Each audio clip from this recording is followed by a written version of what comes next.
Welcome to the deep dive. Today, we're zeroing in on a really critical part of business, procurement.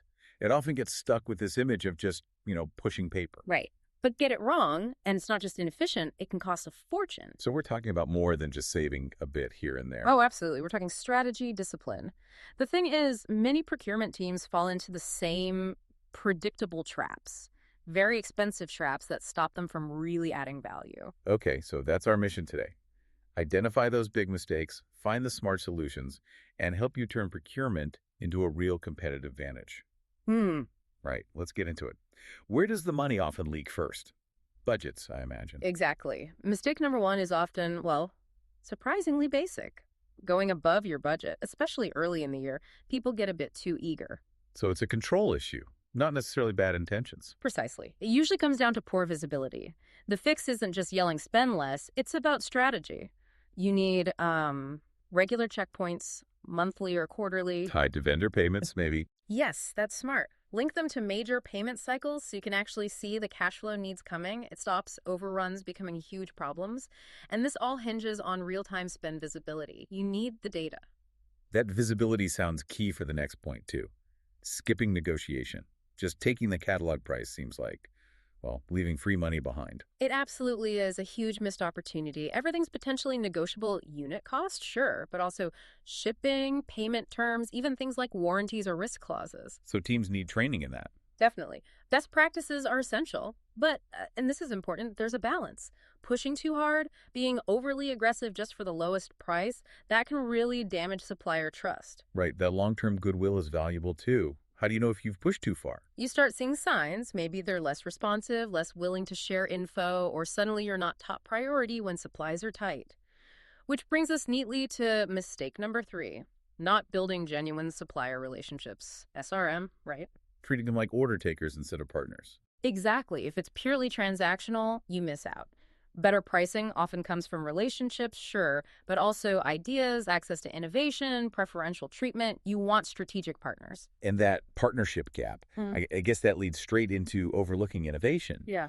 Procurement, just vetting costs, not seeking advantages. Spot on. Procurement can be a massive driver of competitive edge, not just cutting costs, but finding new tech, better materials, more sustainable ways of doing things. So how do you actually do that? Well, you have to be proactive. Don't just talk costs with suppliers. Ask them, what are they working on? What new materials or tech is emerging? The really actionable idea here is building innovation KPIs, key performance indicators, right into the contracts. Making it formal, so they have to engage on innovation. Exactly. It aligns your goals. Okay, so you've got these great strategies, better relationships, but how do you make sure the rest of the company is on board? Making big calls in a silo sounds risky. It is. Hugely costly. That's mistake 5.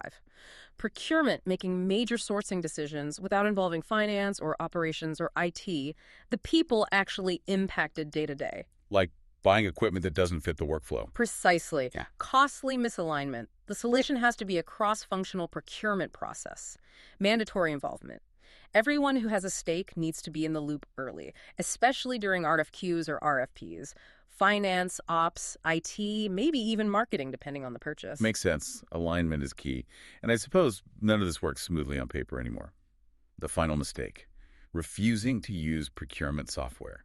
Sticking with spreadsheets. Oh, spreadsheets are the enemy here, honestly. They cause so many issues. Poor visibility, errors, compliance headaches. It's where things like maverick spending really thrive. Maverick spending. That's buying outside the approved channels, right?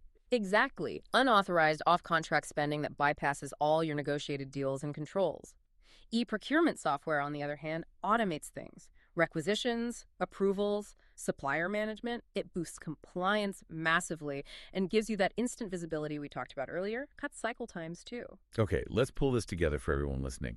We've gone from basic budget leaks to sophisticated innovation partnerships and the tech needed to support it all. Yeah, the big picture is clear. Avoid these common mistakes. Use discipline, strategy, and technology. If you do that, procurement stops being just a cost center. It becomes proactive, a source of real long-term value and competitive advantage for the whole business. So a final thought for you to consider. We talked about cross-functional alignment being crucial, especially involving finance and IT.